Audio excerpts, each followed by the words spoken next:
Well, a little bit late getting in, but welcome everyone all across the nation, NASCAR universe to Three Wide. I'm Rick. I'm joined tonight by Anthony. Anthony, you're there somewhere, Yes, sir. uh, I am and here. it wouldn't be Three Wide unless we had three people. So we're joined tonight by the third member of our team, and that is Peter. And let's put Peter right on the spot right away. Oh boy. Where is he? There he is. There he is. Hi, Peter. How you doing? I'm doing good. Sorry about the delay. Having some technical difficulties on my side, but we're back up and running and I'm glad to be here. I love the thumbnail. We were joking off air about this could be the first time in history we had to give somebody a pass-through penalty for getting off pit road too slow, which means we'd all get that penalty. So we'd be three wide coming off pit road. We've got an interesting. And then, by virtue of that, two more of us would get another penalty because you're supposed to be single file in pit lane. That's a great point. Great point. We have a great show tonight. We've got some terrific topics to talk about. The first one that's up is related to some of the news we got this week regarding the All-Star race, and we're gonna talk a little bit about the format changes, the package, the peak at Gen 7, and we're going to talk about an interesting concept that we chatted about off air about what the future of the All-Star race could look like if NASCAR wanted to become very innovative. So with that, I am going to turn this over to the two of you to get us started on what your thoughts were on the changes that were announced by Steve O'Donnell yesterday, and you can take it away. Okay. For those that were paying attention, and for those that may not have, the news broke yesterday around 6 o'clock Eastern that the new 2019 rules package was released. Two of the biggest changes appear to be that they are going to be using a universal carbon fiber front splitter for the 2019 All-Star race. There's right now, currently in the current rule package, there's small subtleties between manufacturers that you can see on the track as far as a splitter. Looks like they're going to go to a full universal splitter, and they're also going to be changing the way that the air flows through the car in a way that it seems like they're trying to keep the engines cooler, and they're also trying to get air into the engine compartment, and instead of trying to funnel it out the sides of the front end of the car.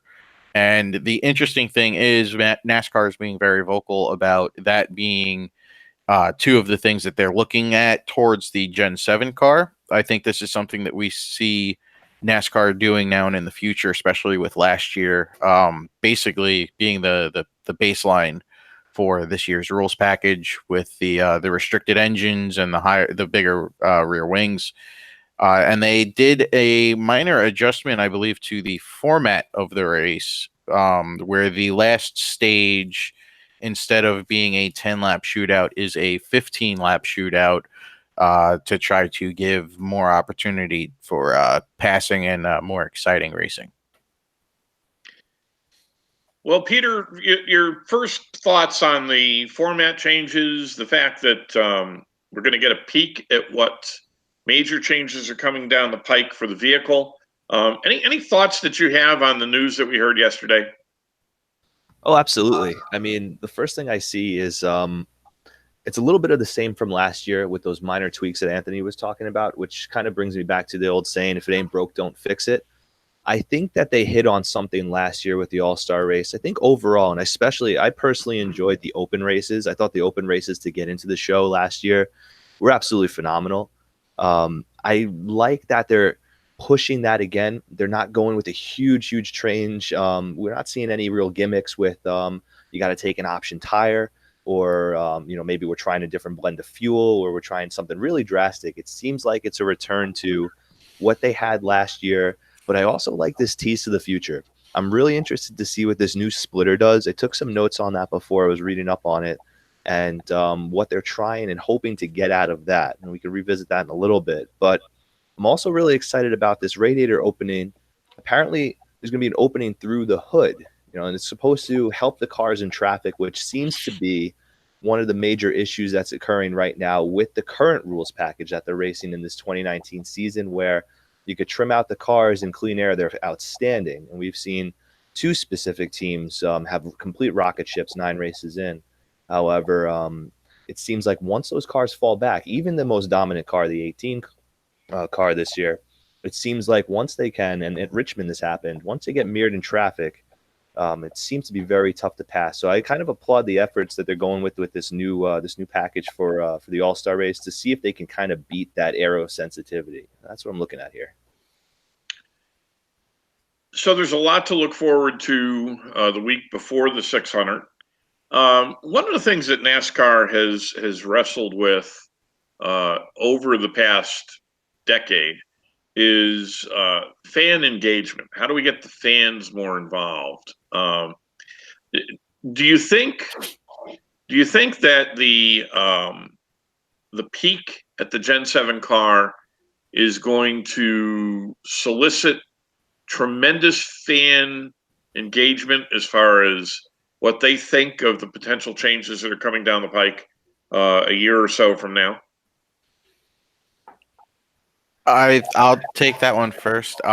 I think that the way that they're treating the All-Star race is more of an advertisement to the current fan of what the future of racing is going to be like. I don't see how the All-Star weekend is really utilized in trying to bring new fans in, other than the novelty of there being an All-Star race. On top of compounding on top of that with the new rules package, I don't think that's going to do anything extra to entice a fan. I do like that they're using the All-Star race, which is a throwaway race. You bring a car expecting to wreck it or win $1 million with it. I do like that they're using that race to experiment with the future rules package. I think it's something that, as long as it provides good racing, is definitely something that can give the current fans something to look forward to and a reason to stay. I think we're seeing that now, where we're seeing fans drift away from the sport, and we're trying to figure out how to keep them there and how to reinvigorate their passion for the sport. I do think that doing this on the All-Star weekend, which is always an exciting weekend and always an exciting lead up to the Coke 600, is a smart move by NASCAR to give a glimpse of the future. But other than that, I really don't think that you're going to add fans just by having this glimpse of the future just for that weekend. I think it is a step in the right direction, though. Peter, any thoughts on that? I know that we have a lot of discussions about the current state of NASCAR. We're going to have more substantial discussions in later broadcasts about that issue specifically. But anything that strikes you as interesting about this approach to more or less use the All-Star race to test market future iterations of the product that we see on the track? I definitely think it could. I mean, I'm going to actually go outside the car with some news that dropped today about the All-Star race that makes me and definitely my fiance very happy. They pinned Andy Grammer, the pop singer, to sing at the All-Star race again, and I think that's a bold move. I think that he was there 3 years ago, if I'm not mistaken.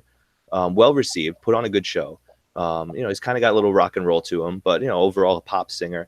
I think that's something that appeals to the younger crowd. I think it appeals to everybody also in a sense, but I think that's also part of this All-Star race being a tester.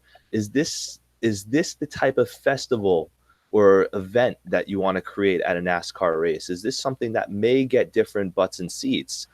We see IndyCar does that with the Indy 500, where, I mean, that's an immense stadium, as you guys know, and they have this whole situation. It's almost like one of those electronic festivals at what they call the Snake Pit, and you have anywhere between your young 20-somethings to 30-somethings pretty much partying all throughout Indy weekend, all throughout the race as well. The cars are zooming around where this section is, and they're still partying, having a great time, part of this whole idea of being at Indy.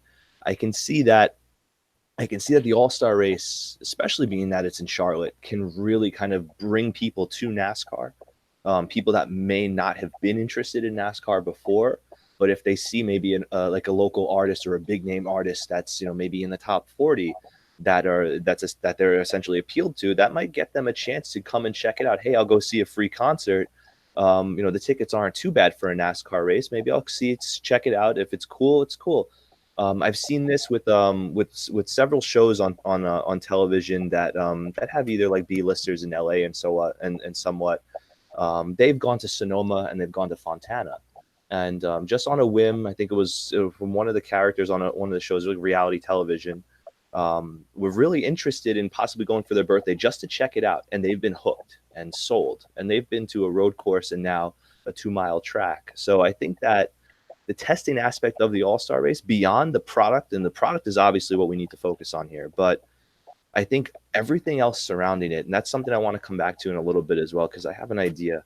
But I think everything around the All-Star race, break it open, as Anthony said. You're bringing a car. You're probably not going to bring that car back for the 600. You're going for broke. You're trying to win $1 million. There should be hard racing. There should be excitement, and it should be, as I said before, a big event. And I think testing the future, if it puts on a good show, if that's the first exposure somebody gets and it's a good show, you may have a fan. That's interesting that you raise the concept of the future. One of the things that occurred to me is that NASCAR's All-Star race right now is being presented as being a show. And I'm going to pose this as a question for the two of you. We chatted a little bit offline about this. What if NASCAR in the future looked at the All-Star event as truly belonging to the NASCAR fan?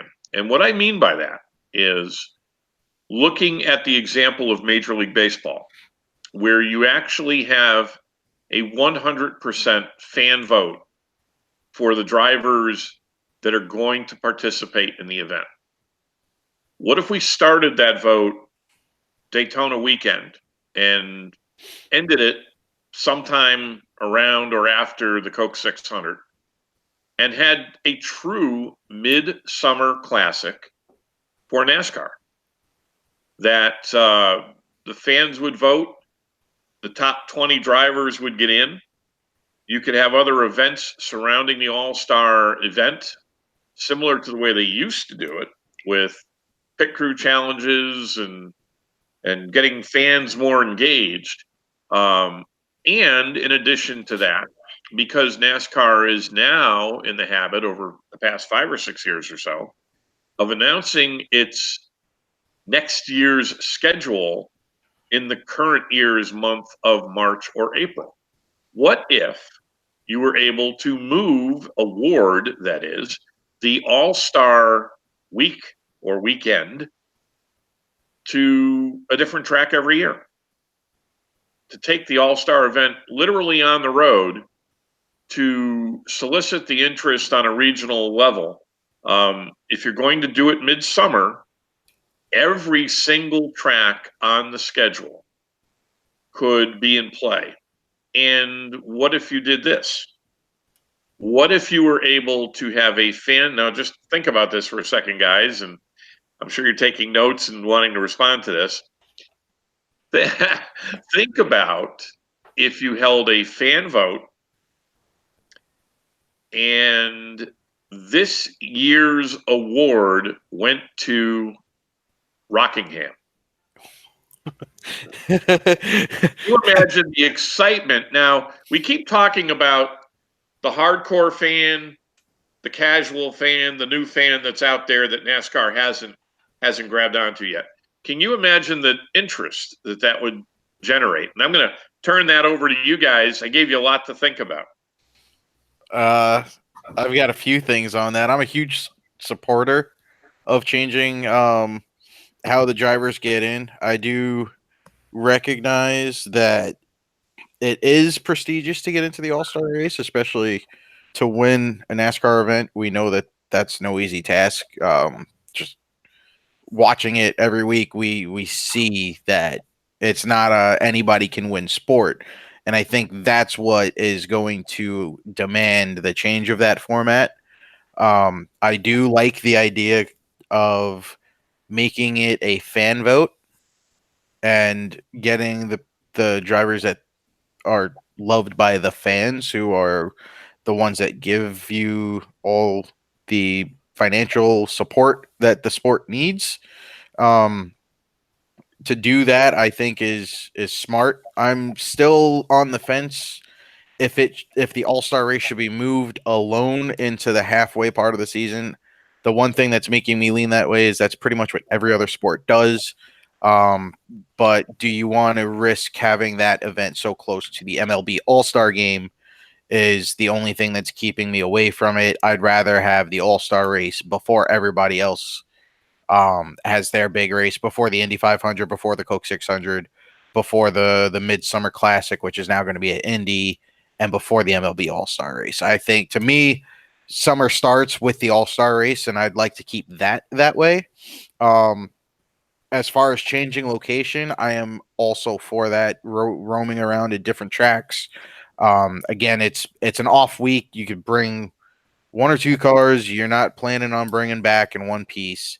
I think, though, if you are going to start down that road of changing the track every year, I think you need to stop with the rules testing for the next year. Just put the car that you got on the track for that year, which is what got them to that All-Star weekend to begin with, and just run it at the track that they tell you to run it. If you're going to keep it at Charlotte, I'm okay with you continuing the rules testing for next year, but at some point it kind of has to stop, in my opinion. And I think once we see the Gen 7 car, I think you need to, as a fan, see one or two All-Star races where they just let you run that car, because that also tells you in the back of your mind that NASCAR has confidence in what they're putting on the track. This is a great reasoning that they gave. We're testing for Gen 7. When Gen 7 comes, I think you need to stop testing for a year or two to tell the fan, this is what we want on the track. Right now, you're telling the fan, essentially, we know the racing isn't that great. We're looking for ways to improve it. Well, I think I totally agree with that. I mean, I think that the reason why this new generation won't be rushed as much as some may really want it, yesterday. I feel that they're trying to get it right as best they can. They've tried that X3 car, that Chevy SS that almost had like Impala-like qualities to it, just based off the design with like the way the front looked. But they've tried different things. I really think that they're going to do their due diligence to really try to get it right. And the emphasis that we see right now, also in the 2019 package, really shows that they're looking for tight racing. The drivers are always going to want something different than what the fans are going to want. The drivers, they want to have total control. They want to be able to modulate the throttle, use all the power, and yet the fans want to see a constant good show. I would love to see that kind of mesh in between, if that's possible. But it seems like they're gonna take the time that they need. Hopefully, like Anthony said, hopefully once you get to Gen 7, if it's gonna be 2021, when you get to that All-Star race, that there's not going to be a complete change on the car, that you feel that we got it. This is what we got for a quarter of the season so far. So now we're going to go no holds barred, tighten your belts, race hard for $1 million, and see how that's going to go. I'm in favor of moving it. However, not in favor of actually moving the track. Now, just bear with me here. I was thinking about this morning, actually, while I was waiting to get my car serviced, and I was thinking, we hear a lot about shortening the races or shortening the season, and separate discussions for another time. But what we see next year with Pocono getting a double, with efforts to conserve the season a little bit, I was thinking, what if you move the All-Star race to a midweek race, or maybe it's like a Friday night under the lights or a Thursday night thunder or something, or even Wednesday, if you push it that far, and you make it the week leading up to the 600, not a week between. You'd get fans to go and visit. Now, Anthony and I went to the Hall of Fame, and we were able to go and check out some shops, and Unfortunately, because I didn't have a working camera, you guys can see my GoPro picture from when we were down there. But essentially, you're in NASCAR land. You're there, and there's something to be said about going during the week, which we missed out on. Is the shops are open much more frequently. The Hall of Fame is always open to go and see, and you're essentially creating a destination, like how people would go to Disney World. I would compare it to, although we don't have the rides, you'd be just watching the show. But essentially, you're putting people there for an extended period of time. And I know that's asking a lot, but the exposure level is nothing like anything else. And I've never been to Daytona, so I really can't fairly compare it to our greatest track, our most historic track. But I feel that leaving it at Charlotte does have its benefits as long as we can keep the product on the field at Charlotte pretty good. I really think that they have something there if they can maybe meld that two lead up to the 600 and get people to kind of buy into that. Hey, come check out the shops. NASCAR is more than just cars going around a track. The three of us became friends because of NASCAR, and look where it's gotten us. We're so passionate about it, and when we talk to people, whether they're in the sport or they're fans of the sport, we truly get more than just seeing cars go around and take laps. And I think that having the opportunity to be down there, to go to the same shops and restaurants and activities that those guys go to, I think that there's something to be said about that personally. I do. Okay, I just want to add one thing. If we go and when we do go to the Gen 7, if they want to experiment with things like the optional sticky tire, or they want to just take the tapered spacer off of the engines, Oh yes, please. that I'm okay with. Don't change the basics of the car. Don't change how the cars race completely. Yeah. If you want to put a stickier tire on so that you can go a little bit faster for a few laps, I'm totally okay with that. But when we go to Gen 7, give us the Gen 7 car for a few years. If you want to give them an extra 100 horsepower, perfectly okay. You want to make the tires stickier, that's okay. Make it a gimmick races on top of an all-star race is what I'm trying to say. Anthony, you said something really interesting when we were talking about the potential for a fan vote. And that is, it touches on a topic that we've all talked about for years now, and that is the personalities in NASCAR, the persona of the drivers. I'm from a generation where the guys got out of the car and the guy in the truck back handling the TV cameras had his hand on what we used to call the dump button, very close to it, because you never really knew what was going to come out of their mouths. Today's driver is decidedly different. He is likely to be very well schooled in public relations, not only what to say, but how to say it. We've heard the word vanilla thrown around many, many times.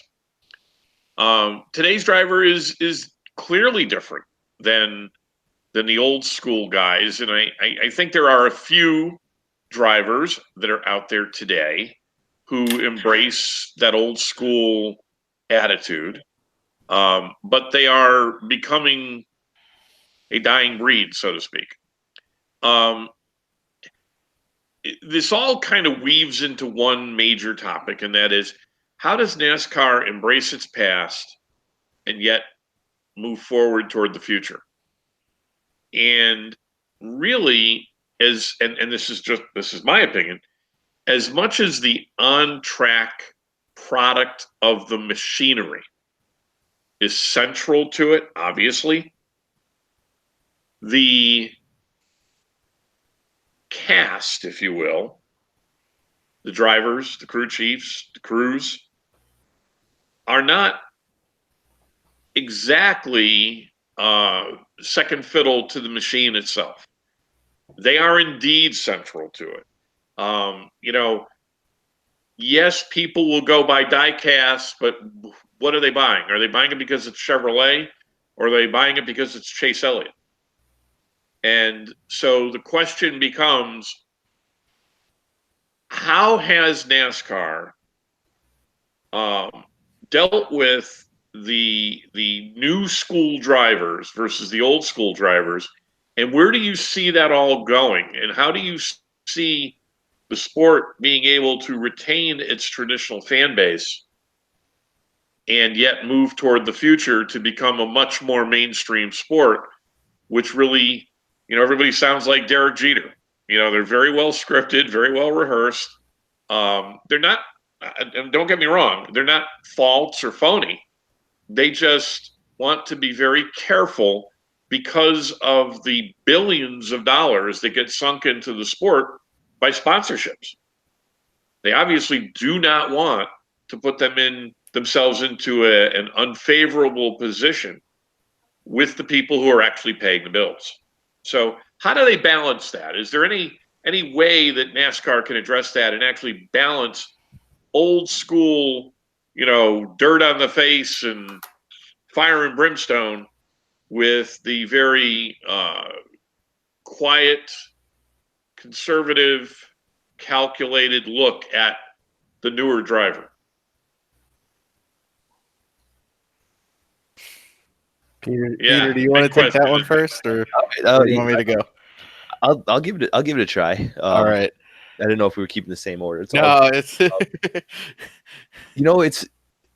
It brings up a great question. I honestly wish I had a perfect solution as I spitball at it right now. But you think about it, and like the first thing that pops into my mind is if I was in the shoes of those guys right there, and I know I'm driving a car that costs several $100,000s of dollars.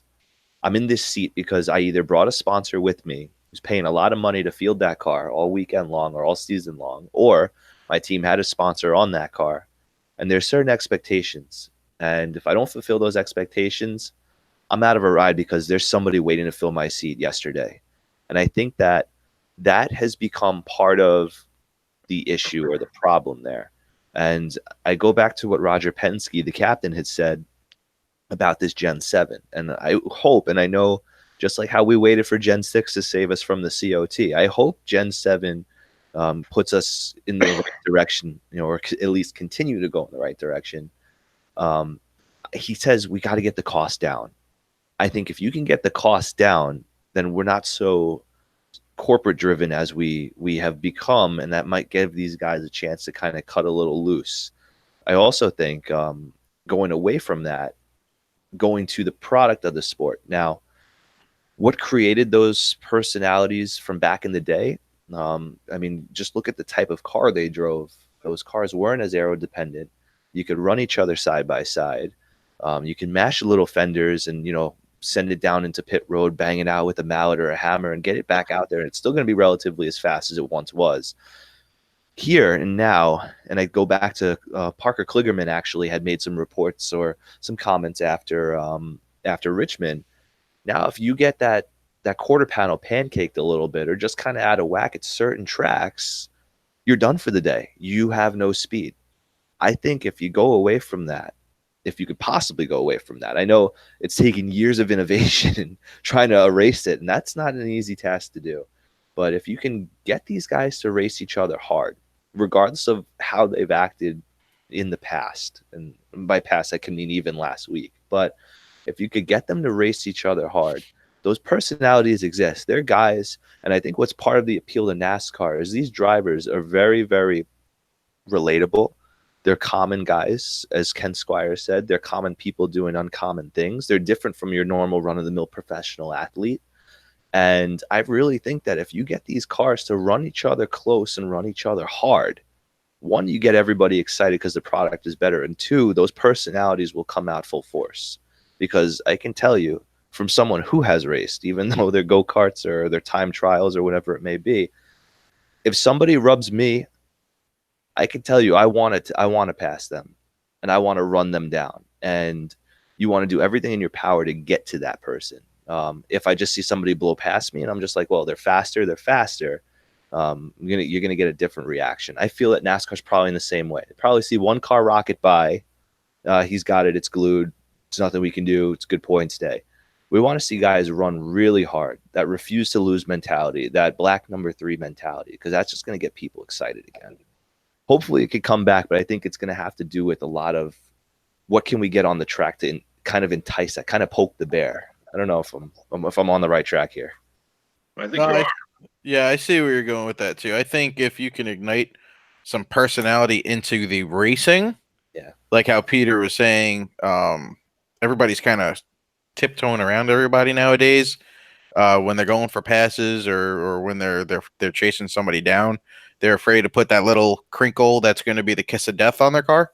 Yep. I think if you can reintroduce some personality into the racing and make it so that you can rub and it's not going to knock you out of the race if you make the wrong move, where you'll be able to battle back from that. I think that will allow the personalities to expand outside of the car, especially post race interviews. Some of the best post race interviews were given in the 80s and 90s after races where guys were wrecking and rattling each other's cages. One of the best ones was after Earnhardt and Terry got into it at Bristol. When Earnhardt got that win, said, I didn't mean to wreck him, but I meant to rattle his cage. You know, we get interviews like that. We get quotes that live for lifetimes and get passed down and get put on T-shirts. We don't have that anymore. Think about it. What was it, Chicagoland with Kyle Busch and Kyle Larson.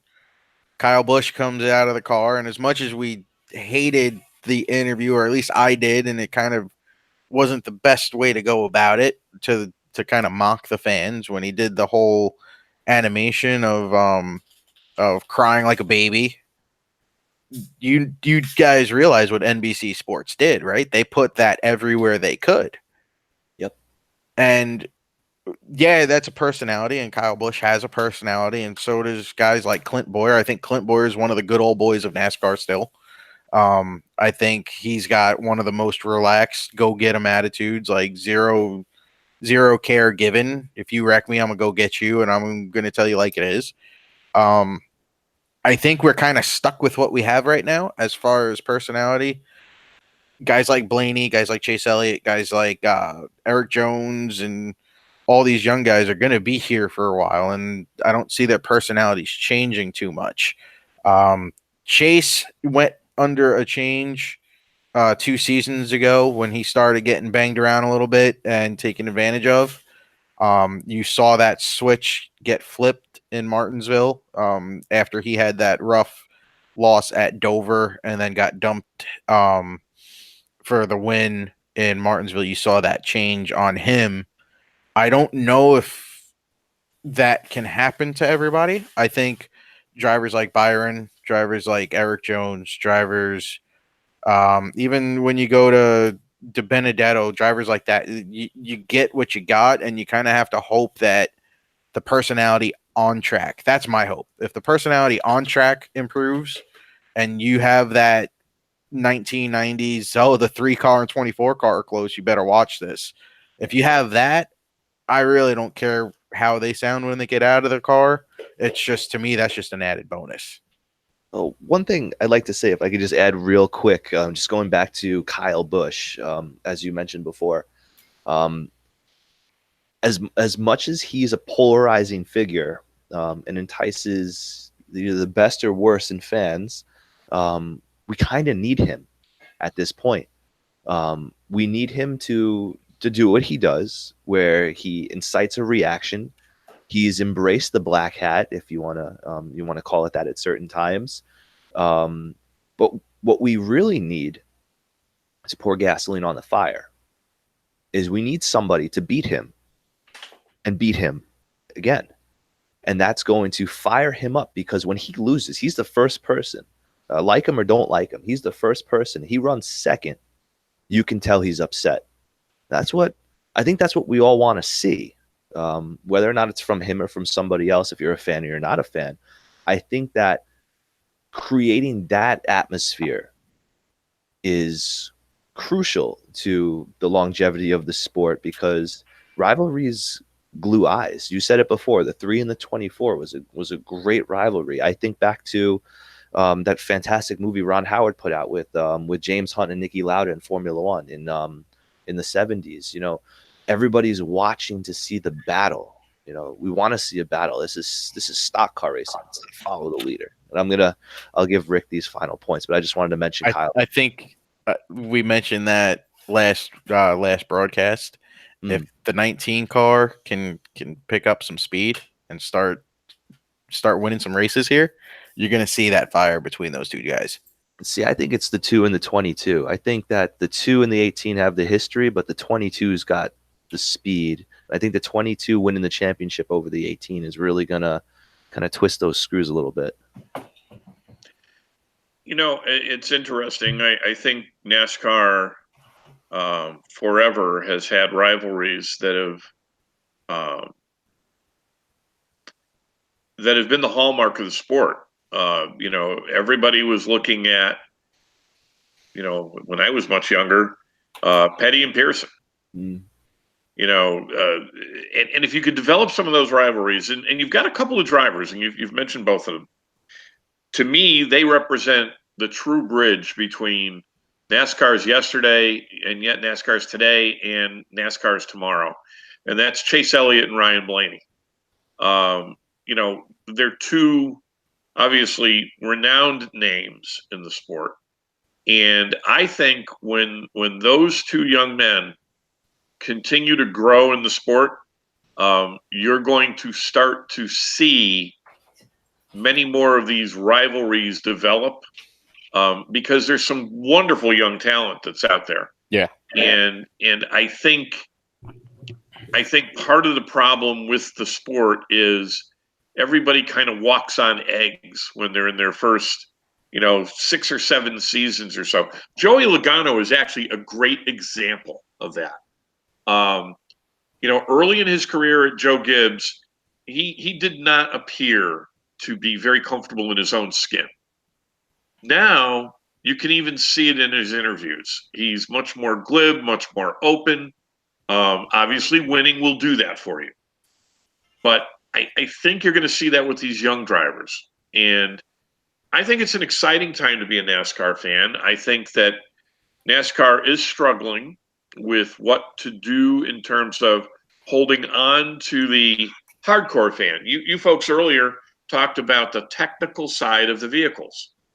Well, the truth is, unless you are someone who watches the 3-hour race, the qualifying sessions, the practice sessions each and every week, like we do, the truth is the casual fan doesn't care about that. Casual fan does not care how long the splitter is, how curved it is, how high it is. He or she does not care. And NASCAR is struggling with that to satisfy people like the three of us who are hardcore fans with people who are just as likely to turn on a baseball game as they are the NASCAR race. And it is a difficult challenge for the sport. I struggle with it myself all the time as to, how do we attract more fans? Well, unless you're attracting people who are gearheads, more fans really means the casual fan. Yeah. And with that, we're going to talk a little bit more about those personalities in the future of the sport. Any thoughts on what I just said in terms of, how NASCAR can embrace its roots and generate interest among people who are just casually watching the sport?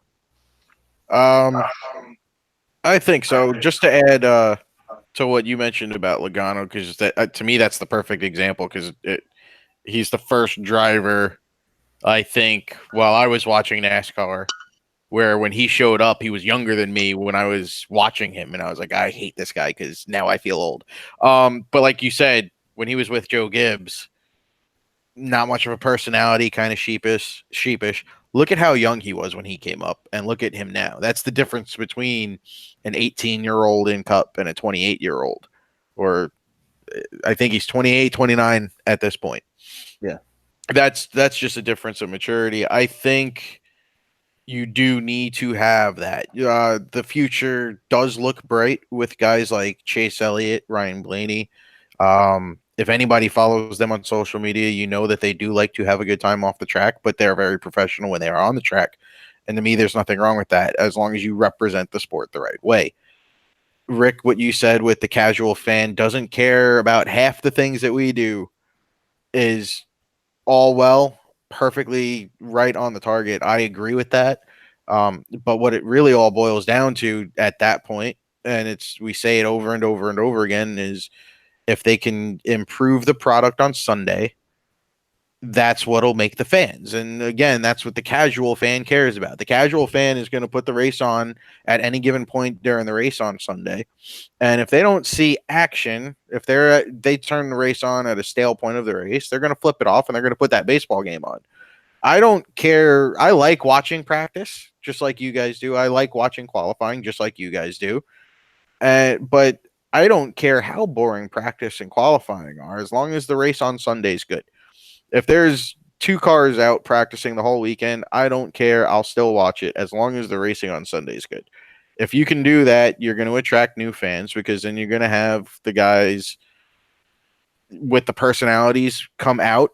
You have the Kyle Busch, like I said, you have the Clint Boyer. You've got Chase and Ryan that are just on the rise, and I don't see them plateauing anytime soon. If you get the perfect mixture and the perfect timing of all this, and in the next generation of car, you get much better racing. And to me, better racing isn't easier to drive cars. To me, better racing is able to get on up to that car's bumper and not just for a lap or two before you have to back off or before you get too aero tight and worry about burning off the tires. To me, that's the hugest fault with F1 racing. You can't get closer than half a second to the car in front, or else you actually blister your front tires. The same went for us. We were advised at our go-kart race by the owners of the track. If you're behind somebody for 2 or 3 laps, you're going to start to slicken up those tires. If NASCAR can find a way to go back a little bit in the way that racing was while still maintaining safety and the integrity of the sport, then I feel like personality is not as important. I think right now with the staleness of the racing, we're kind of searching for that personality. And I think if the racing is easier and it's easier to get to somebody's door, you're going to see personalities come out.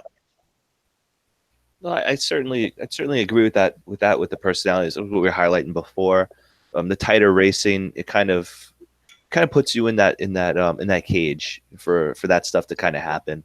But to go back to the points about essentially how to grow the sport, where we know we have to intrigue or engage the casual fan as well as try to keep the diehard fan. We can call that the term that we'll use. I don't think we're alone in that. You guys both mentioned baseball, for example. Right now, I got my local guys, the Islanders, who are in the playoffs for hockey. I'm kind of looking at this in a wide scheme right now. What I think we would like to have to really engage the casual fan is what playoff hockey would be. It's nonstop action, people cheering constantly on the edge of your seat. It's exciting. And that's what I think the casual fan wants to see. Now, the diehard fan knows a 500-mile or so race is not going to be every single lap nail-biting on the edge of your seat, constant chaos, unless you're watching maybe Talladega or maybe those two-car tandems back in the day. That was pretty edgy, in my opinion. But to really understand it, I go back to that baseball reference. Baseball, a casual fan that goes and watches a baseball game, you can go watch a baseball game and you may see a no-hitter. Now, a casual fan may not understand the importance or how special that truly is, but they're watching the game and they might be bored because nothing is happening from whatever team, whether it's the local team that went to get checked out and they're not hitting the ball, or if it's the home team performing this and everyone is ramped up and excited about it, but they're like, I don't get it. How come the other team can't hit the ball? And they get bored. But then all of a sudden somebody socks a homer and they're like, wow, this is great. Same thing goes for football. You can have a game that is constant scoring, edge of your seat, pounding action, or you can have a game where they're just kicking field goals and chipping it away, trying to move the chains. I don't think we're alone in that. And I think that going back to what Anthony said, if we can somehow, and by we, I mean NASCAR, I don't mean us three, but if NASCAR can somehow find a way, and I believe they're working towards it with these package changes and trying to get this next car right, if they could find a way to try to make that cage a bit smaller, to try to make it so the racing is tighter, I think that's how you can keep that excitement. Where the diehards, we're going to be interested in finding out what did they do to those cars to make it this way, and we're going to be in the practices trying to see who's fast and who's not, who's got an idea on this package, who's dominating. Maybe if there's rivalries, heating up. Oh my gosh, they're starting next to each other or something like that. And then the casual is not going to look at that, but the casual is going to be like, wow, I just turned on a TV and I'm watching this race, and these guys are inches from each other. And then this one guy smacked this other one up and out of the corner, and ends up winning the race that way. And this was exciting. It was like everywhere you looked, there was a car next to another car. I feel like that's the push. That's what we have to try to keep working towards. There's going to be blowback. There's going to be people that feel, well, maybe you're making the cars too easy to drive to make them too tight. Maybe you're killing too much horsepower, and now it's taken away from the driver's ability to really outdrive the other driver, outrace the car. But I think the common ground, the compromise between casual and diehard is the product, as Anthony said. If you can get the product to consistently be exciting somehow, I think you'll survive and you'll sustain. I think in order to attain that, though, I think they need to open the box more. Yeah. I think they need to, like the drivers say, even leading up to testing for this new package, they want that extra power. Like you said, they want to have the ability to make a mistake and that car breaks loose if they overdrive and give it too much gas. I think Most definitely the car needs to go back to how they were with the claw.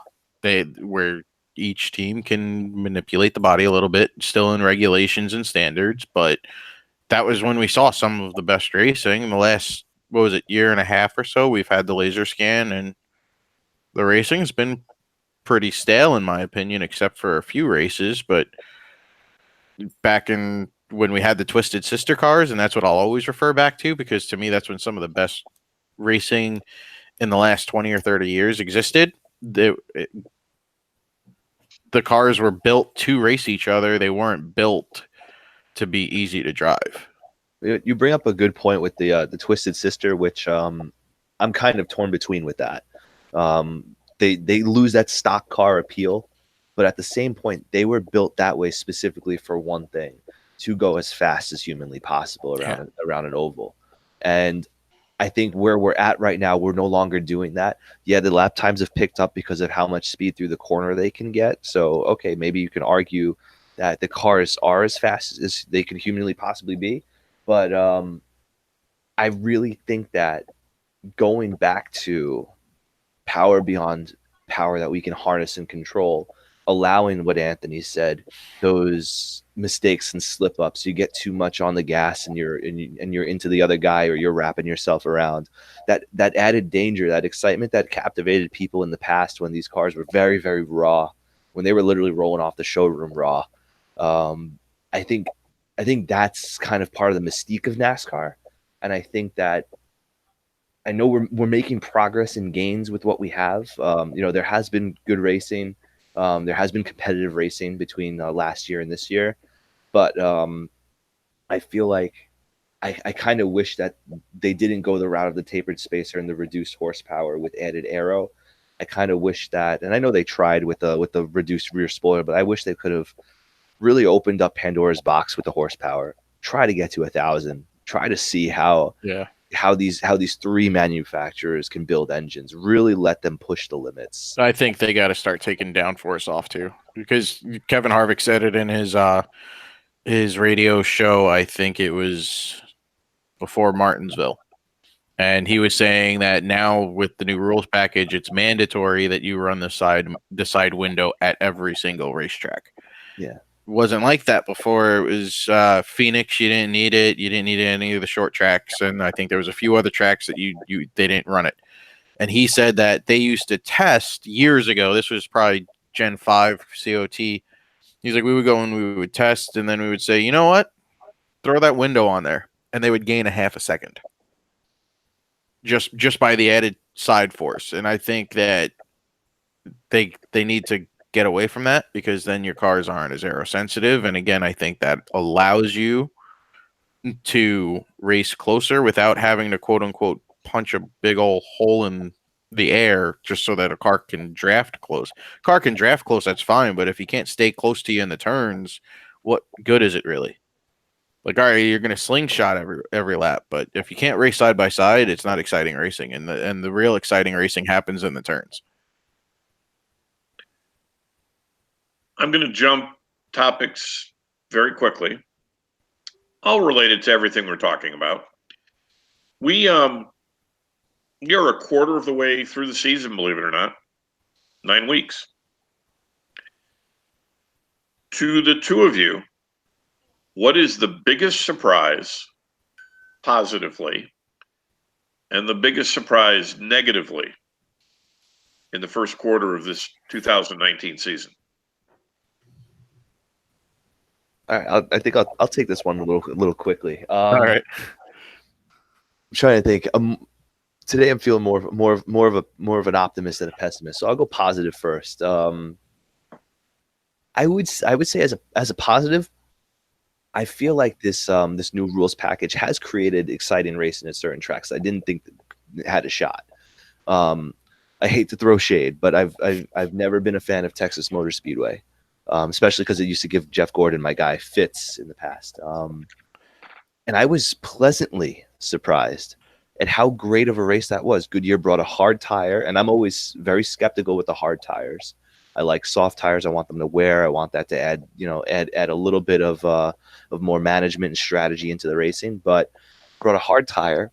The racing looked sharp. It was fast. It was furious. There was passing, and it looked like a great race. So I think that's definitely on my positives. Bristol was an awesome race.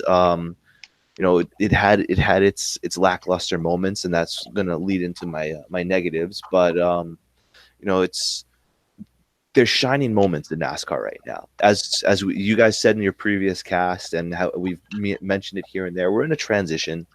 But I think that there's been some shining moments here as far as the competitiveness of specific races, not the season overall, but specific races. I've seen glimmers of hope in certain drivers. I did not think I would see that. I thought, especially with the woes of Chevrolet, with the just a lack of overall speed, I would say consistent speed throughout the race, that Austin Dillon has blown away my expectations. Slowly but surely becoming more of a fan of his as I see him trying to race or outrace his equipment. And he had a top 6 last week. I think you're starting to see RCR trend in the right direction. Kurt Busch as well. Kurt Busch has blown, I think, everybody's expectations out of the water with what he's able to do in the one car. It almost looks like Kyle Larson of old is driving that car. But that's my positives. My negatives of the season so far, not going to harp on the package or the tracks or whatnot, but I'm going to say that we've been through 9 races and only 2 teams have won. And that goes back to also Phoenix of last year. And no secret to you guys, but to our viewers, not fans of either team personally. That's okay. But it's kind of F1-esque to me, which has bored me out of F1, where you turn on any given Sunday and you're like, well, it's going to be these guys or these guys. And that's it. And if you're a fan of another team, you have nothing to cheer for, how much can you take? That's been one of the negative drawbacks where, as someone who's invested in the sport, that loves the sport, it has my bias and has my homers that I root for. That's been the negative. If I'm turning on a race and I see that none of them can crack the top 10, none of them can lead a lap or get remotely even close. And that's been kind of alarming. Credit where credit's due. Penske and Gibbs are running phenomenally. They have been since the end of the season. They've hit the ground running. Roger Penske is not the type to ever get down, and he's always innovative, finding a way. And he's got three, I have to say, three outstanding drivers. That's a very deep team, and I could see them continuing this all throughout. As far as Gibbs, on the other hand, you're starting to see the second of the four teams peak, or at least start to get hot. But it almost looks like it's a runaway train at this point. And if you're not all in with that, and you're not a fan of that specific team or driver, it's going to be a long year. So I would say that's probably my negative, because you want that parity. You want to see different winners, because that's overall that's good for the sport, especially with this young generation coming in. They have to win to sustain a fan base. If they can't win, then you're rooting for someone who finishes 10th. I don't think that's really gonna, or 20th or 15th. I don't think that's gonna build a solid foundation like it has in the past for certain drivers coming into the sport. I mean, look back to Casey Kane. Not even going to go to Gordon or Earnhardt. But look back to Casey Kane. Came in on fire, and that sustained him for a while. Right. Those are my positives and negatives, guys. Okay. I'll go next. I would say my biggest surprise is the continued domination, really, of Kyle Busch. I thought that this aero package and the new rules package that we were going to have this year was going to be not the great equalizer. I didn't have that high of an expectation going into it. I think that's just because I didn't want to be disappointed. But the just again, it's you turn on the TV, and if you follow the sport, it's more or less of, all right, what's it going to take to beat him this week, or what's he going to do to beat himself? Another pleasant surprise, I think, is the fact that the Ford Mustangs were able to find speed early and keep the speed in their cars, and they are competitive and right up there. And it seems like they found the answer to battle the Toyotas. We saw that last year, but they were able to keep it this year with the Mustang, and I think that was a big worry that they were going to have. So on the flip side of that, to me, the biggest disappointment has got to be the Chevy camp. It's not a specific driver. It's the manufacturer as a whole. If you look at the standings right now, there's 14 drivers that are officially listed as Chevrolet drivers. 4 of them are in the top 20, and those 4 drivers are also in the playoffs right now. That's 70% or 65% of your Chevrolet camp is outside of the top 20 in points. This is something that Chevy has probably never seen before. I think that they should have seen this coming 2 years ago when the SS was in its last year. We saw that towards the end of that season that they just could not keep up as far as engine horsepower. That's what a lot of the drivers seem to be stating, that they can keep with them in the corners, and then once they get towards the corner exit and the straightaways, everybody else just drives away from them. And I would have thought that last year would have been enough of a wake-up call for the Chevy drivers and the Chevy teams to pick up the pace a little bit and at least compete more than they did at Bristol and Martinsville with the likes of Kurt Busch and Chase Elliott, who I am crediting driver skill to those finishes, not to manufacturer. They've outperformed, I think, where Chevrolet is sitting right now. That's what I'm going to put as my biggest negative of the season, that you have 2 manufacturers out of the 3 that seem to have all of the speed, and one manufacturer who I'm just going to flat out say just hasn't really shown enough of an effort, I think, in the last 2 seasons to even try to be competitive. I think they're just relying on the pedigree of drivers that they have to just go out and do the work for them. It really hurts to have to agree to that, especially as a Chevrolet owner and someone who's rooted for Chevrolet drivers, my whole life, to see that. And one of the things I was thinking about today, as it was at Chevy, was manufacturer support. Now, We know that Rick Hendrick is the one who spearheads the operation for Chevrolet in his own personal team, and then Richard Childress for his own, and then they outsource all of their equipment to other teams and whatnot. However, there was a huge transition that went on in the mid 2000s when Toyota came on board, whether Joe Gibbs was building their own engines or TRD was building their own engines, and ultimately decided that TRD was going to build and spearhead the operation. And Toyota Racing Development, factory in-house from Toyota, is building and engineering their cars. Now they have all the employees that are assembling and essentially manufacturing the cars themselves too, but they have a direct one-to-one connection with Toyota. Um, Not Rick Hendrick building his own engines and whatnot. Toyota supplying this. Now Ford doubled down and did this with Stuart Haas last year. So no longer to Roush as the direct team, no longer to Penske as the direct team, but now Stuart Haas. And we saw last year how amazing Stuart Haas was, a true powerhouse where all four drivers for the first time could particularly win on any given Sunday. And that was, again, a manufacturer funneling and channeling this revenue and expertise to a specific team. And then they outsource everything to everyone else. However, we don't see that with Chevrolet. And I know they're through a major transition in motorsports. They're desperately looking, as I hear with Honda as well, in IndyCar for a third manufacturer so they can kind of reduce the load and the burden that puts on Ilmore and a lot of their engineering department. I know that they're developing the C8 Corvette, the new mid-engine Corvette that's going to be revolutionary. And news broke, I believe today or late last night, that they're going to race the car at the 24 Hours of Daytona next year. So that means that the C7 and the C7 race car are going to be phased out. So that means officially retired at the end of the season. Yeah, GM's top engineers are all in on that project. There's no way they're not. They need that car to be a world beater. They need that car to be as renowned as the Ford GT was when that was debuted. They got to be pulling all the stops for that.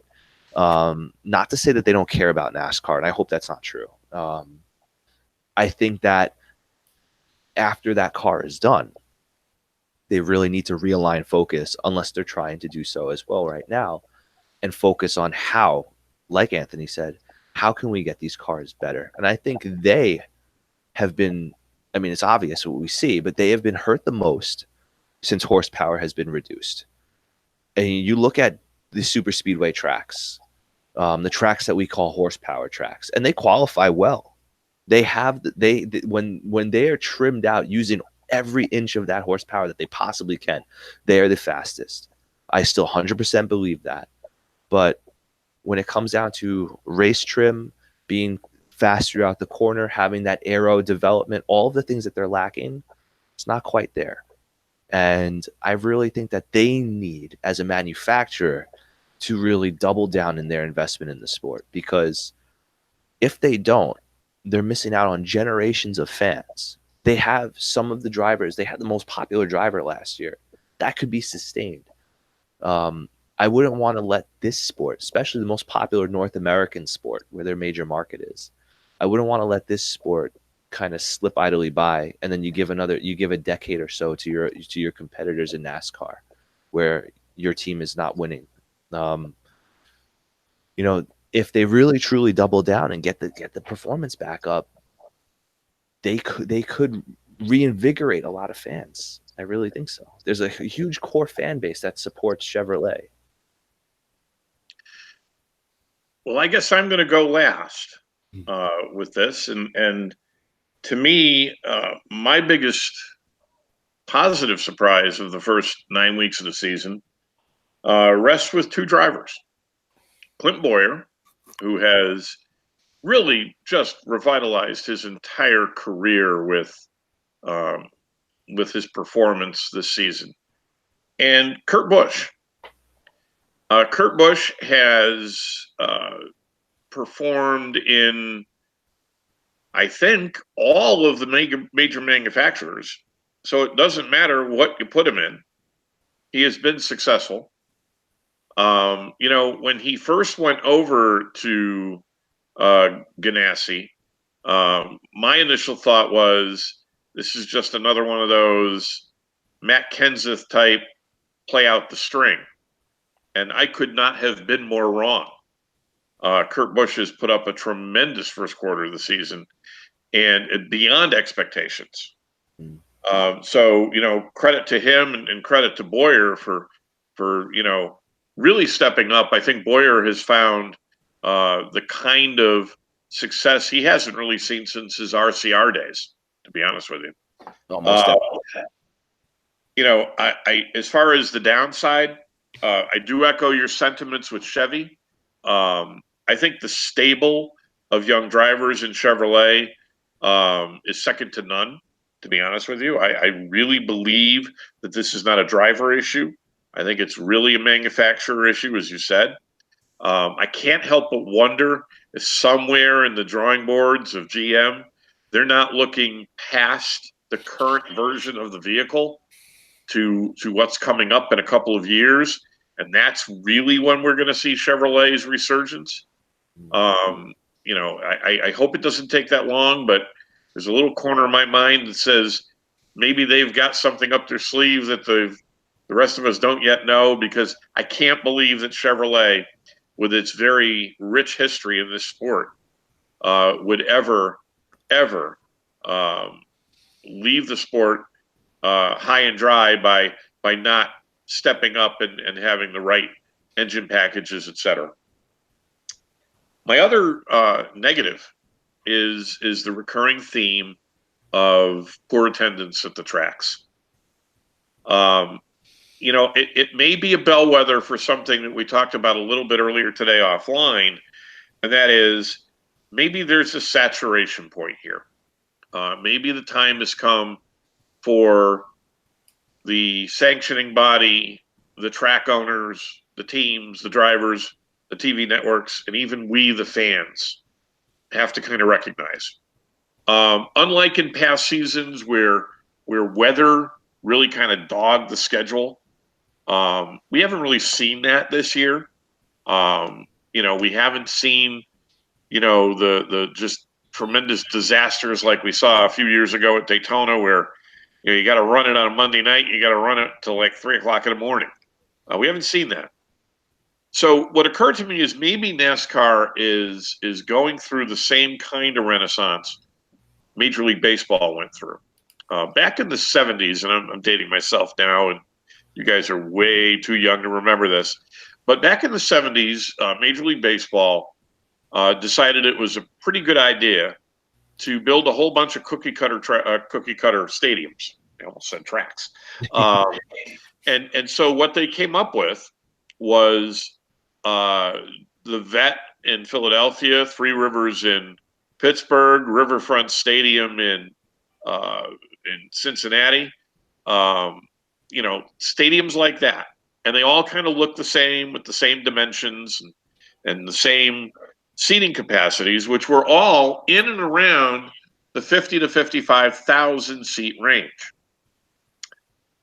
As they got closer to the 90s, when we had this baseball's renaissance of building new parks, and that's where places like Camden Yards and what was then known as Jacobs Field, which is now Progressive in Cleveland, the ballpark in Texas, the successor, Comiskey Park, and I think they're calling it U.S. Cellular now. Those ballparks, the Detroit ballpark, they replaced stadiums that had huge capacities. And what they replaced them with were stadiums that sat somewhere in the vicinity of 40 to 47,000 seats.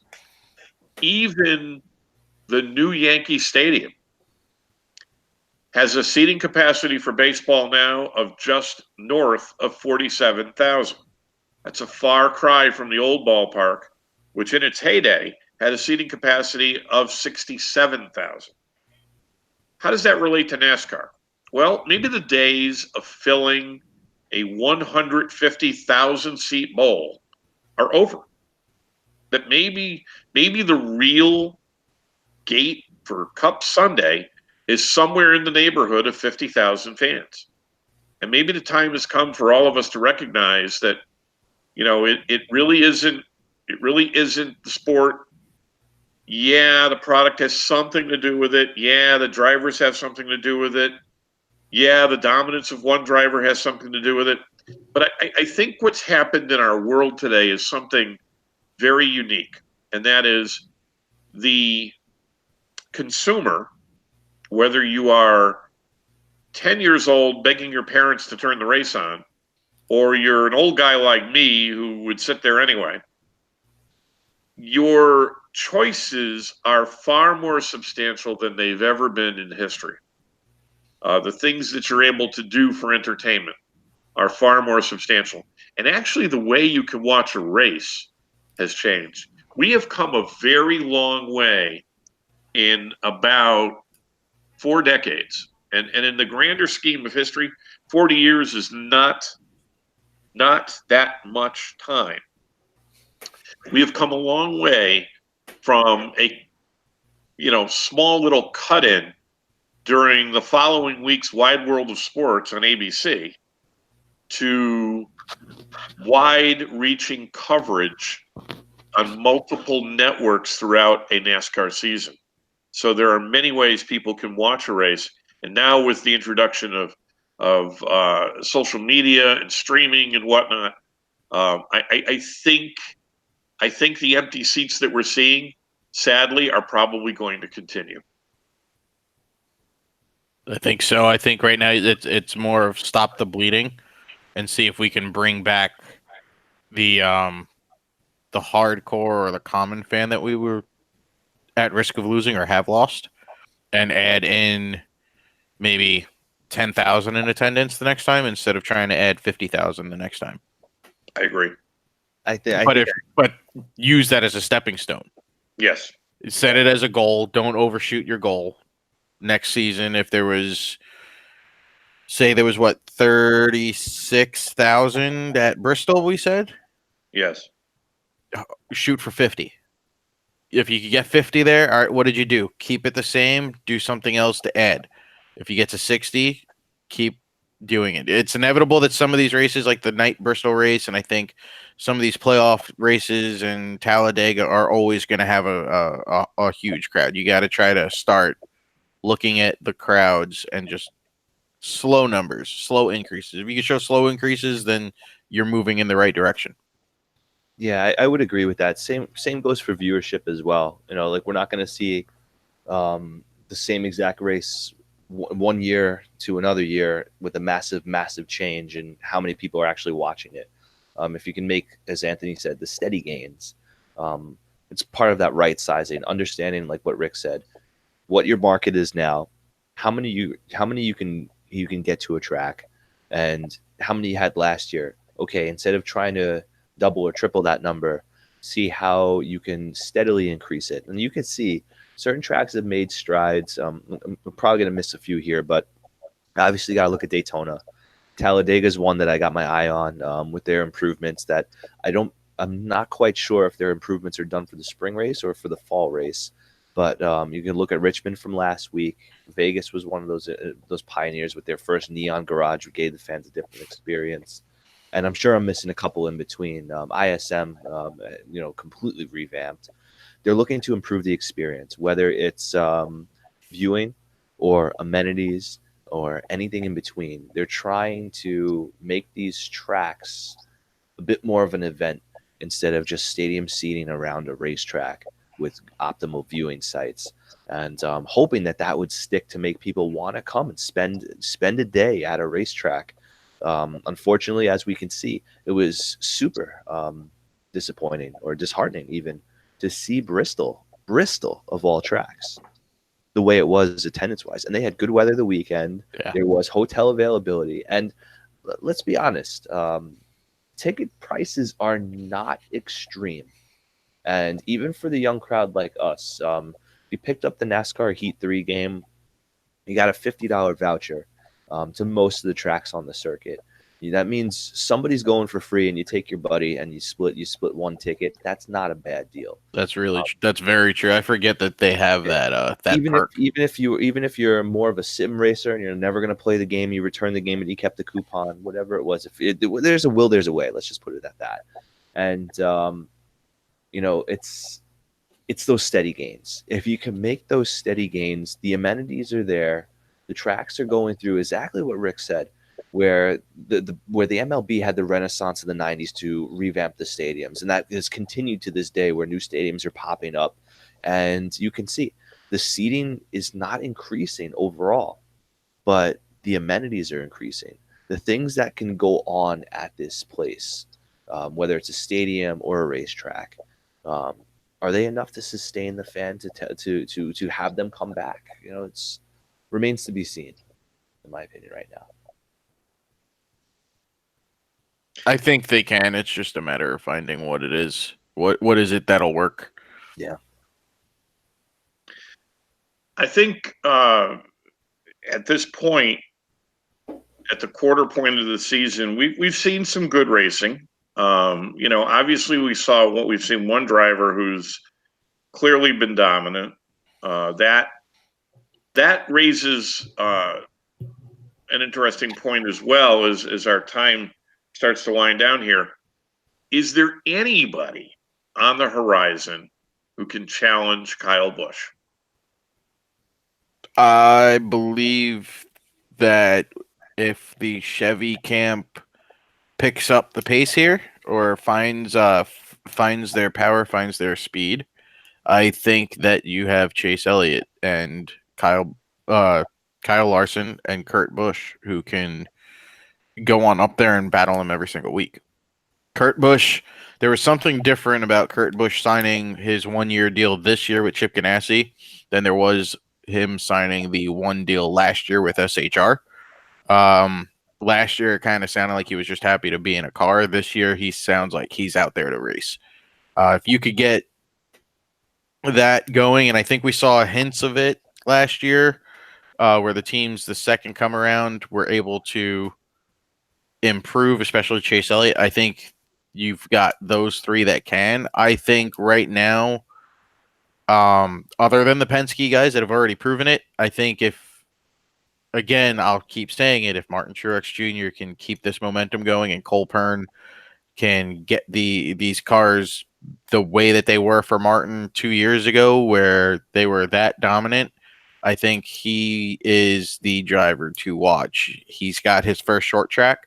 We're heading into Talladega, where he's going to be hungry for a first restrictor plate win.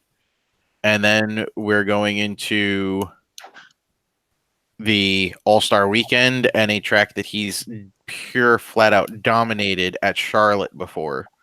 So I think the next month to a month and a half is going to be the telltale sign to see if Martin Truex Jr. is the real deal in that 19 car. And I think he is going to be the one that is going to have to challenge Kyle for the throne this year. And how does Coach Gibbs deal with that? A little bit differently than when he was with the 78. I think, in all honesty, I think that especially last year when Visser announced that he couldn't afford to keep the alliance with Joe Gibbs Racing this year and that he was going to have to shut the team down, and especially after, let's be honest, MTJ wiped the track with the Gibbs boys 2 years ago when he won the championship, flat out beat Kyle Busch at Homestead. The driver that was staring him down was a Joe Gibbs guy, and I think Cole and Martin can breathe a little easier knowing that, hey, we're in the same house. We don't have to worry about what gets sent in the mail to us. I think that that's a big worry that they may never admit they had until 10 or 20 years after they retire and we get these interviews from them. But I do think that 2017 season was a shock to Joe. I think he just enjoyed the fact that they won a championship and that meant another year of alliance. But I think that the fact that Martin didn't have the success that he had the year before and had been improving every year with the 78 up until that point, it was still a successful year. He still had a chance and came within 20 laps of winning that championship. But I don't think it was any coincidence that his decline in the playoffs happened right after Visser said, I can't afford the Joe Gibbs Alliance anymore. I don't think it was a coincidence at all. I think this year, Joe gets to be a little greedy. And if he sees the two cars battling, I think they're the two cars that get the best stuff. That we're going to see, I think, come playoff time. I think he keeps the field as level and as even as possible for the regular season. But if those are the two guys going to battle in the playoffs, I don't think Joe cares really who wins as long as one of them does. So I think Joe's forced to be as fair as possible at that point. I think that wild card is out the window. That question mark is definitely out the window. Oh, for sure, for sure. I guess if I was Joe Gibbs to answer Rick's point of how does he handle that, I think that's the kind of issue you want to have when you got two good drivers that can win on any given Sunday and can go deep and go really deep into the playoffs. I think that's kind of that's a problem I would welcome 100% right now. I think that going back to the 18 and who can challenge him or dethrone him, like Anthony said, the 2 and the 22, and at times even the 12, even though he hasn't found victory lane yet. The Penske boys, I really think that if we're going to be in for a long haul between those two teams duking it out, you're going to see the 2 and 22 rise to the occasion and race the 18 and now the 19 very hard. And I think that it's way too early to predict it, but if the trends continue, you may be looking, that's your final four where it's a Penske Gibbs throwdown.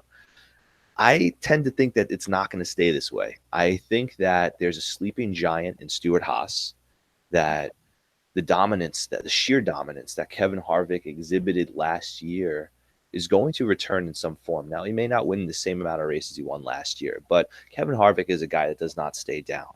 And just look over at his teammates. You've seen an uptick in Suarez's performance from going to the dominant Gibbs team to Stuart Haas. Suarez is running better at Stuart Haas than he did at Joe Gibbs Racing.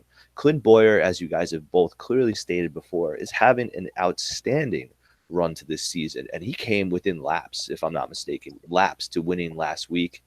He was very very dominant at Bristol as well. So we got to look for those two. If those two are performing, the 4 car cannot be behind. And he seemed his post race interview, he seemed very happy with how they were able to make improvements throughout the race. That brings me to another driver, a driver that I'm rooting for every Sunday, and I really hope that he begins to turn it around. He keeps squeaking top 10s here and there, and that's Jimmy.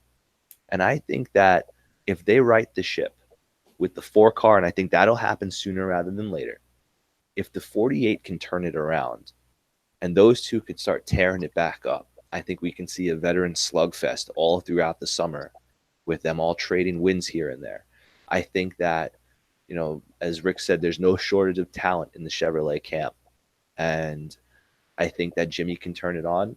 I think that I have to tip my hat to the most dominant Chevrolet driver, one that's almost won this year in Chase Elliott. Going to Talladega, he's my one to watch. I was looking at some of his stats. His average start is 4.2. So he's got the muscle to get the car up front. And his average finish at a track where you could pretty much get caught up at the big one at any given moment is well within the top 20. He's got a 16.17 average finish. More recently, I think he's finished close to the top 5 in the last couple races there. So he's my one to watch. If he can get hot, he seems to be a momentous type driver. Once he got that first win last August, he was there and he was very present in a lot of races after that. And then as we saw, he won 2 more. Those are the guys that I would really watch. But I guess in the short term right now, looking beyond Talladega, just for at least one more week or so, you got to look at Penske. Look at Penske and Stuart Haas to see if they rise up first. And then after that, we'll see if Hendrick can rebound. And I hope Larson can find some speed, and maybe Kurt and Larson could be right there as well. I'd love to see a huge group of 10 or so drivers really start to mix it up. But right now, I'd have to say my money's on Penske. And for me, very clearly, the driver to watch over the next 9 weeks is going to be Kevin Harvick. I would be stunned if Kevin Harvick 9 weeks from now is as quiet as he's been. He will demand major change if they don't turn this around soon. A lot is expected of that team, and I can't believe that Kevin isn't going to find the speed, find the way to fight through traffic, and start putting up wins. I think it's going to be an interesting next quarter of the season, and I think the guy to watch is the guy in the 4 car. Absolutely. Yeah. Absolutely. I think he's the one that you're going to see the biggest improvement out of the drivers that haven't won a race already. I think you're going to see him really put his position out there. Well, I definitely think he's coming. As far as biggest improvement, I think just because of just the sheer bad luck he's had, I'd go with Kyle Larson. I can't see this sustaining all throughout the season. He's far too good of a driver to be as down as he has been. But going with exactly what Rick said, Kevin won't stand by and allow lackluster performance to continue. He's going to be there, and he's going to be there very soon. We got to watch him. So hopefully in a couple of weeks we'll be talking about congratulating Kevin on his first victory. Yeah. Anybody other than I think Kyle Busch and the Penske boys, I think put variety. I don't really care who it is. Just put some variety out there. I want to see a playoff battle towards the end of the season where more than 16 drivers are winning, and it's going to come down to a points battle to see who gets in. That would be something else. I mean, I think as we stand right now, we're a ways away from having that many winners, that many different winners. But that would truly be something else. I think everybody would probably double down and get behind something like that. Like, sure. that's a long-term goal. I remember, I think it was the 2001 season. There was 19, 20 different winners in that season. And I don't know how many times we've repeated that where there's been 20 different winners or 19 different winners. Yeah, I think it was 01. There was, you're correct. There was quite a few. Anywhere between the 40 car with Sterling Marlin all the way through to Jeff Gordon. There was just a vast multitude of people who could win any given Sunday. Yeah. And the competition was tight, Yeah, well, even in those years, 2001, 2002, you still had your 6 guys that you were always looking to win. But if they had an off day, there was 15 others that would. I think with the competition that we have going on the track now, you have 4 or 5 that definitely will or definitely can win, and you're only going to see maybe one of them have a bad race, and then it's just up to the other 4. But again, I think that's all the type of product they put on the track. I think that has to do with the cars, that has to do with the tracks and the amount of downforce they have. I'm a huge. You guys know me. I am a huge supporter for ride heights, regulated shocks, and barely any downforce on the cars. Let them get sideways. Let them rely on mechanical grip. Get that crew member in there, and the crew chief and the car chief together, and have them work together and make sure that car can stick to the track. That's really a great old school way of looking at it, and I think a lot of the fans out there would agree with you. As we're approaching the end of our session for this midweek edition of 3 Wide, Anthony, let's talk about kind of the technical things that the folks out there have to do to continue to participate in our forums. Obviously, we can't do this without the support of great subscribers and great viewers. We want to give a huge shout out to the folks at Chase Elliott Nation. They have been very, very kind and very supportive. And obviously we support their efforts to bring the message of NASCAR to the masses, which is what we're trying to do here. Absolutely. The easiest way to find us is search 3 Wide on YouTube, or the easiest way to keep track of us especially if you've come across this podcast, is just to hit the subscribe button and then hit that bell notification next to the subscribe button. The bell notification will give you alerts whenever we schedule a live event, whenever we go live, whenever we post a video. Chase Elliott Nation has been a big supporter of us in the week and a half that we have existed so far. The admins are very grateful that there is a channel like this that is going and talking about the grassroots issues of the sport as well as news of the sport instead of just talking about the sport in general. Like we are attacking it at a different angle, and they've taken notice of that, and that is why they let us share this podcast on their fan page. Um, it's gonna until we create a bigger audience, it's gonna be harder for others to stumble across us. But if you are watching this podcast and you're interested in future broadcasts, share it on your social media. Copy the link, put it on your Facebook, Instagram, Twitter.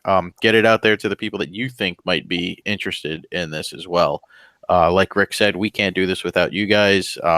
If we would be doing this anyway, we'd be talking NASCAR anyway, but we want to share it with as many people as possible. That's our goal of this channel, is to reach as many people and invigorate thoughts in those people. And if you have ideas for topics you'd like to see us tackle, by all means, place some comments in the page. And I know, Anthony, there's a way we can get that information extracted, and we can Absolutely. get to work on chatting about those topics, because we see this as being a fan forum, something for the NASCAR fan. If you know someone who might not necessarily be that old school fan, that hardcore fan, that casual fan who wants to learn about the sport, get them in touch with this channel and make some suggestions. Maybe we can do a session on NASCAR 101. What Absolutely. the sport is. Yeah, that's that. As long as leave it in the comments. If you think we should talk about a certain topic, or there's something that you want to learn about the sport, or you want to hear us talk about, leave it in the comments. Any comment and any question will be taken into strong consideration for future episodes, without a doubt. I would love to do something like that. I'm kind of like warming up my lesson plan book as we go right now.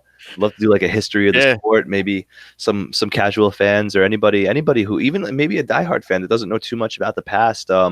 We could do some research, scrap some things together, and teach about some of the cool stories about how the sport all started and how it's gotten to where it is now. So yeah, that'd be really cool. That would quick story before we end, if I may. Sure. About kind of in the theme of NASCAR 101. When I was a senior in high school, I was in a pop literature class, and my teacher, Miss Safri, told us that for our final project, we needed to pick our favorite anything, our favorite topic, our favorite hobby, our favorite sport, and we had 5 minutes to talk about it. And we had to make a presentation. We basically had to be a teacher. So I picked NASCAR. I made a big presentation board. I took up the whole chalkboard. I created a video presentation that highlighted the 1999 IROC race between Dale Sr. and Dale Jr. at Michigan, as well as highlighted the 2003 Darlington finish between Kurt Busch and Ricky Craven. And I had that playing in the background. So I start talking about the history of NASCAR, and I had one of my friends sitting in front of me at the time. I said, hey, look, when I'm down to 2 minutes to go, just give me a signal. Just throw up the 2. I was the first one to go in a 45-minute period. My friend threw up the 2. I wrapped it up. The bell rang. I took up the entire class, and I had no idea. That's awesome. I think we can definitely do a NASCAR 101 episode and do a series of that for sure. You know, Anthony and Peter, as I often say, and I think you guys have heard me say this before, in order to know where you're going, you have to know where you've been.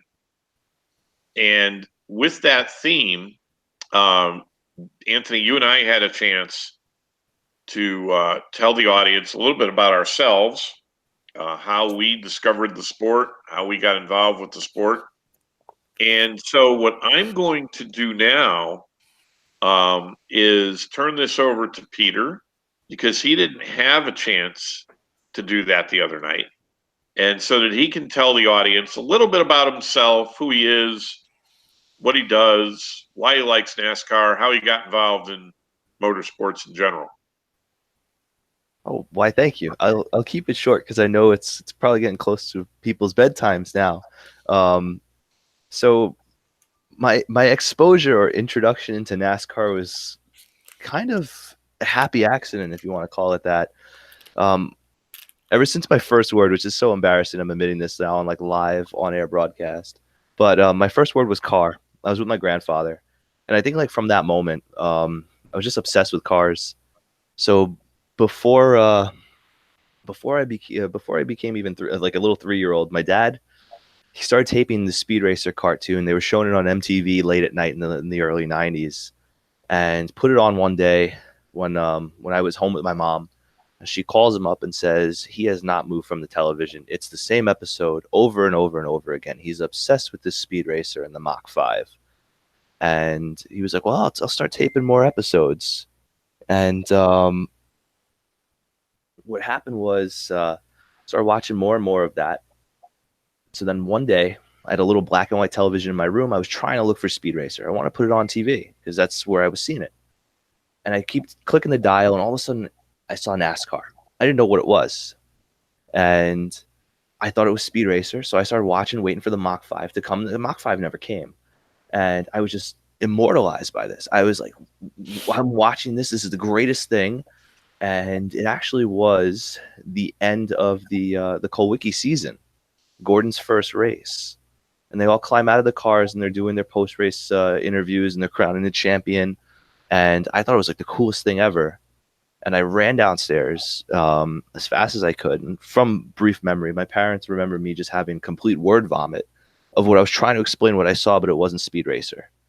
And showed me the TV guide, told me it was called NASCAR. And when the season started back up, started watching it. And I'd park in front of the television, much like Rick explained with his son Ben with the 2001 Daytona 500.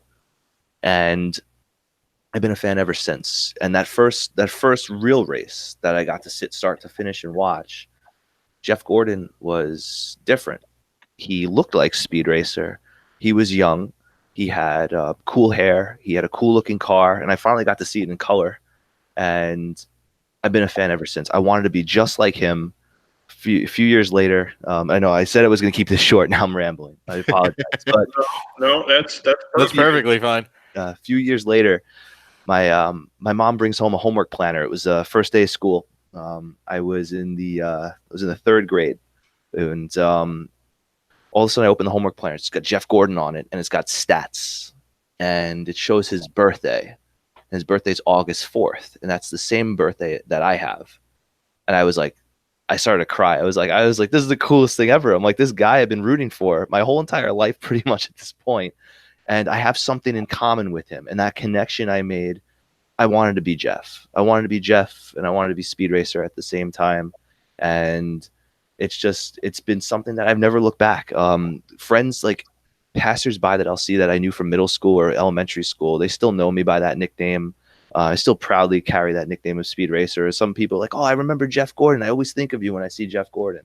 And that's been my introduction to NASCAR. Now I share it with the students I teach in middle school. And they can see, I'm very genuine about it. I love the sport. It's part of who I am, as it's part of who you guys are and how many of these fans are listening. And it's something that I can't imagine life without at this point. And specifically NASCAR, because it's really given me so much beyond just the racing and the wins and the championships of the drivers I've rooted for. It's given me you guys as great friends, memories that, you take with you for a lifetime. And it's kind of like a religion. It's really come to that. And for me to be able to share it, and I wish NASCAR knew what I was able to do with kids that have never seen it before.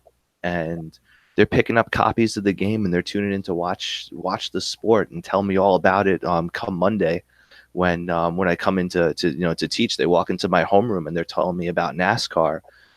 It's a warm and refreshing feeling that, to pass on what was so special to me to somebody else, regardless if it's one person or many others. I think that's really what keeps me around the sport these days. Peter, I don't want to steal your thunder, but you had said you wish NASCAR had a way to know what you're doing to use the sport,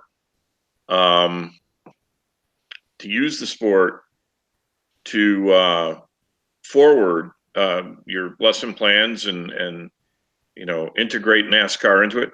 I wouldn't be surprised if there wasn't a way we could let them know that. That would be cool. I think this would be a really innovative platform to do that as well. Yeah.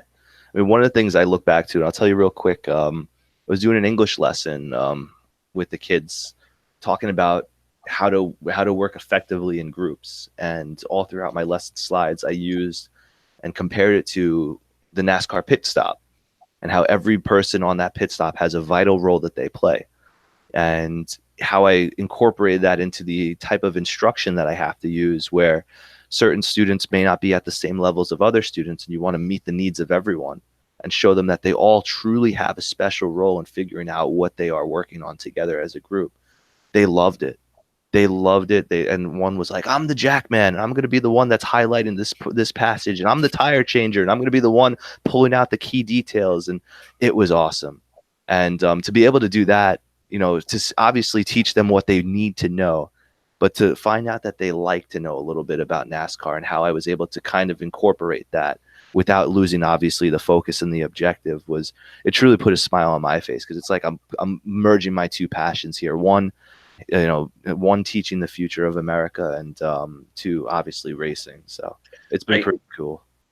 I without giving too much away, I might have a way of conveying that to the folks at NASCAR headquarters. So we'll just kind of leave it at that. Just let me know so I dress nice when they come in. My hair will be done. I promise you that. It looks fine. The only thing is you haven't moved for the past 2 hours. Yeah, you look like you're going to be a little stiff. It's that Farrah Fawcett hairspray, So with that, we hope everybody has enjoyed tonight's episode of Three Wide. We've got a lot of exciting things coming up. We wanted to, obviously, being the week that it is, to extend a very happy and blessed Easter for those who are celebrating the Easter holiday. Enjoy your weekend off from NASCAR, because next week it is Talladega. And there is an awful lot to talk about associated with that track, the racing there, and, the kind of stuff that's always gone on at NASCAR's biggest track. Absolutely. That's going to be an interesting week leading up to that. There's going to be a lot to talk about. Can't wait. New package. It's the big one. And we're getting closer and closer to summer. Cannot wait. Yeah. First race without the restrictor plates there. We're going to have some talking. We're going to be doing some talking leading up to that race. It's going to be a big one. We're going to have a lot to talk about after, I think, too. There sure is. And Anthony, don't forget, unless the spotter tells you that you are clear, you're 3 wide. Oh, I like it. Very good. Very good.